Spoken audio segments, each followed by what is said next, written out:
കുട്ടികളൊക്കെ നമ്മളും അങ്ങനെയാണ്. എത്രമാത്രം നമ്മുടെ കോൺസെൻട്രേഷൻ, ഏകാഗ്രത കുറഞ്ഞു വന്നുകൊണ്ടിരിക്കുന്നു, അറ്റൻഷൻ സ്പാൻ കുറഞ്ഞുകൊണ്ടിരിക്കുന്നു എന്ന് അറിയേണ്ടതുണ്ട്.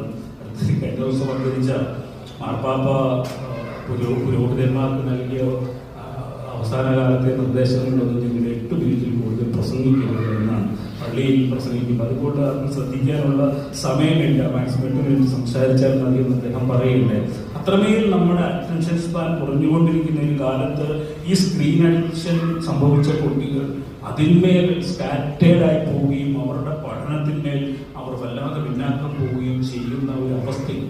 പക്ഷെ അവരുടെ മുമ്പിൽ ഒരു കഥയെടുത്തു കൊടുത്താൽ, ഒരു പുസ്തകം എടുത്തു കൊടുത്താൽ, അവർക്ക് വായിക്കാവുന്ന മനോഹരമായ ഒരു പുസ്തകത്തിലൂടെ പോകുമ്പോൾ അറിയാതെ അവർ ആ ഏകാഗ്രത കൈവരിക്കുകയും അത് അവരുടെ ഭാവി കാലത്ത് മറ്റുള്ള പുസ്തകങ്ങൾ, പാഠപുസ്തകങ്ങൾ ഒക്കെ പഠിക്കുന്നതിന് വലിയ ഒരു സഹായകരമായി തീരുകയും ചെയ്യും.